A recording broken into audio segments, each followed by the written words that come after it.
Bem-vindo ao canal Tempo Negativo 25567. Hoje é meu dia solar 22.311. Então, consequentemente, faltam 3.256 dias solares para esse ego que vos fala cumprir com a missão, né, me atribuir para desenvolver neste orbe. E uma das tarefas, né, que eu uso para esse desenvolvimento, né, eu sempre escrevi a vida toda, né? Quando eu digo a vida toda, seria a vida voltada para o mundo do trabalho.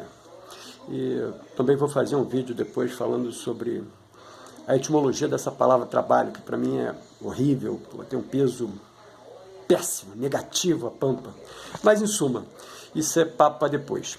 Então eu uso como arte-terapia para funcionar como uma válvula para hipersensibilidade, né?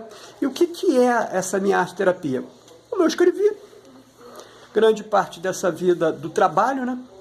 Eu desenvolvi o uso da escrita, né? Então, o que eu faço hoje? Frases que digamos assim, né, fazem um sentido, né, para o meu momento, para o meu pensamento.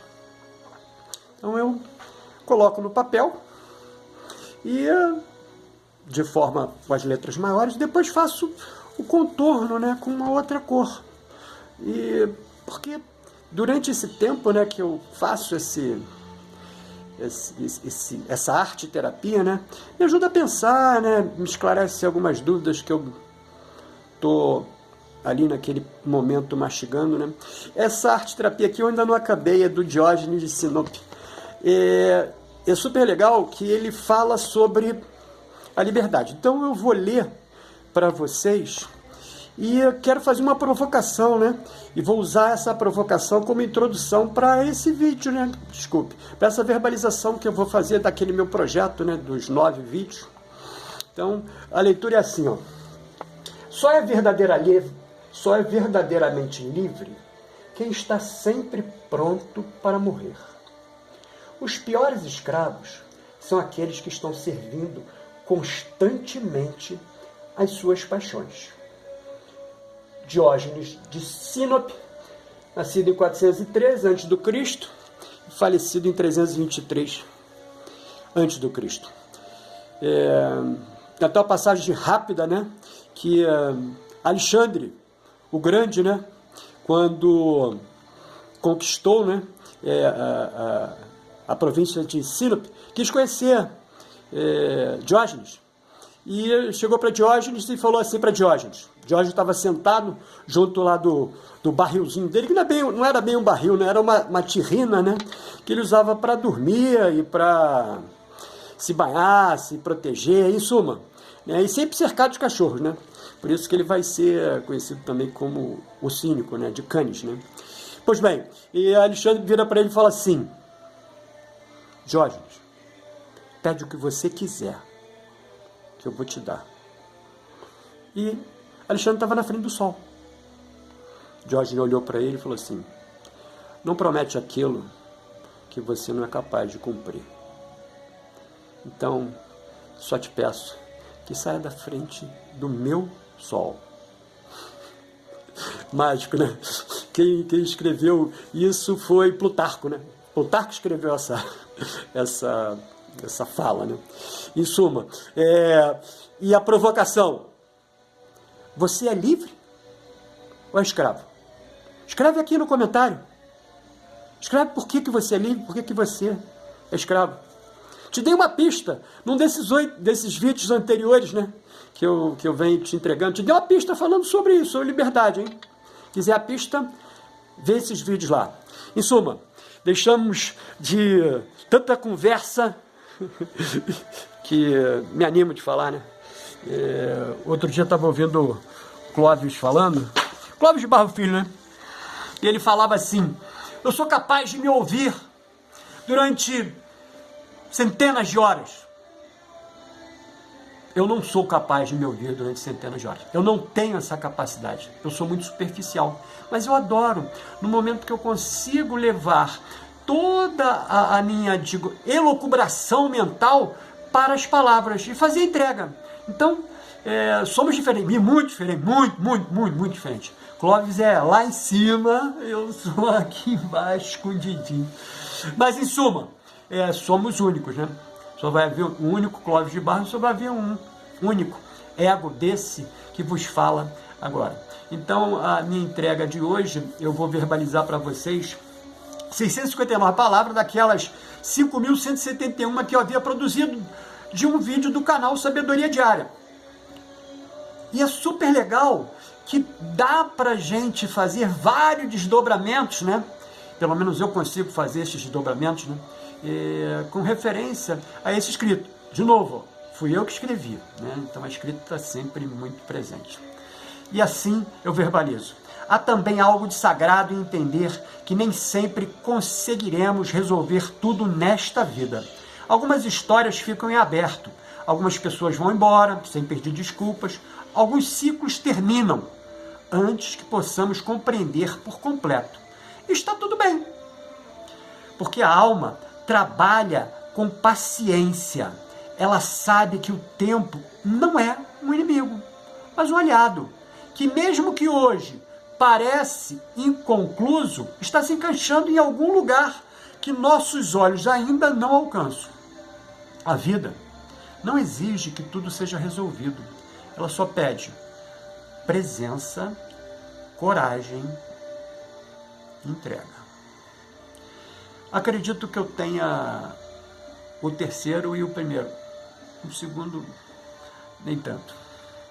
Em muitos momentos sentiremos saudade de pessoas que nem sabemos explicar o porquê. Como se a conexão ultrapassasse o tempo vivido. E isso é real. A alma reconhece seus pares, mesmo quando a mente esqueceu. O coração ainda sente. Há vínculos que resistem ao tempo, à distância, à morte. Vínculos que atravessam encarnações, como fios invisíveis costurando nossos destinos. E talvez parte do nosso propósito aqui seja honrar esses fios. Mesmo que com um simples pensamento, uma prece silenciosa ou um perdão que nos liberte por dentro. O perdão, aliás, não é apenas um ato de gentileza. É uma libertação energética.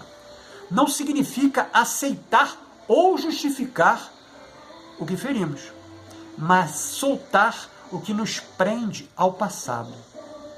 É um ato de amor próprio, porque enquanto carregamos ressentimentos, seguimos ligados a quem machucamos, perpetuando a dor. Quando perdoamos, rompemos esse ciclo e abrimos espaço para algo novo, algo mais leve, para que a paz que tanto buscamos fora, mas que só nasce dentro. Por isso, quem mais precisa desse perdão é a própria alma, por ter escolhido caminhos difíceis, por ter confiado em pessoas que as decepcionaram, por ter insistido em histórias que terminariam mal. Mas quando olhamos com mais carinho, percebemos que a alma só estava tentando nos ensinar a amar mais profundamente.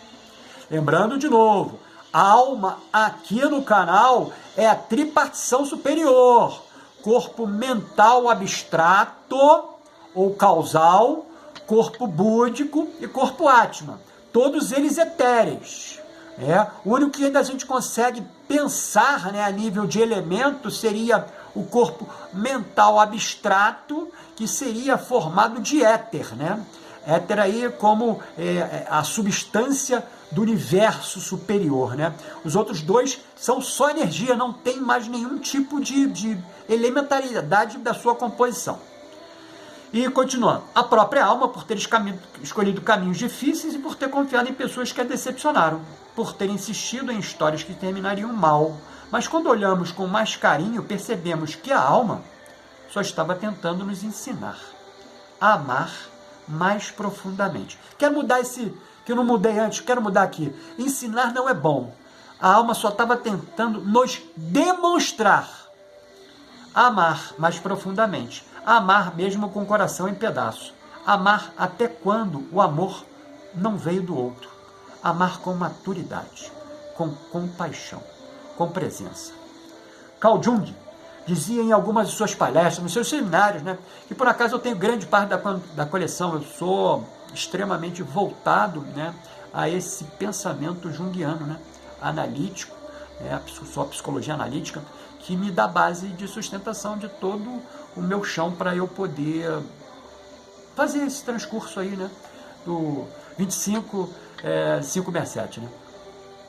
Carl Jung dizia em algumas de suas palestras que aquilo que negamos em nós aparece no outro como destino. Olha que legal. E talvez por isso nos sintamos tão atraídos ou incomodados por certas pessoas, porque elas carregam pedaços de nós que ainda não integramos. E ao aceitá-las, estamos também aprendendo a aceitar também essas partes nossas.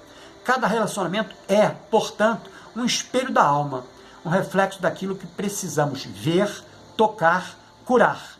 Mesmo os encontros aparentemente causais, uma conversa com um estranho, um olhar cruzado, um reencontro inesperado, podem carregar um conteúdo espiritual muito mais denso que imaginamos. A alma não trabalha com coincidências, ela planta semente nos lugares mais improváveis. E cabe a nós perceber, colher, cuidar. Porque a evolução não acontece só nos grandes momentos.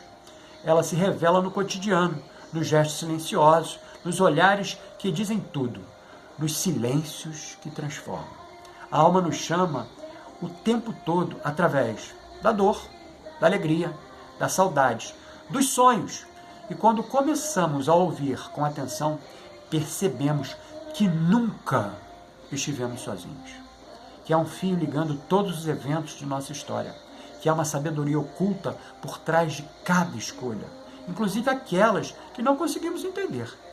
A espiritualidade, nesse sentido, não é uma fuga da realidade, é um mergulho mais profundo nela.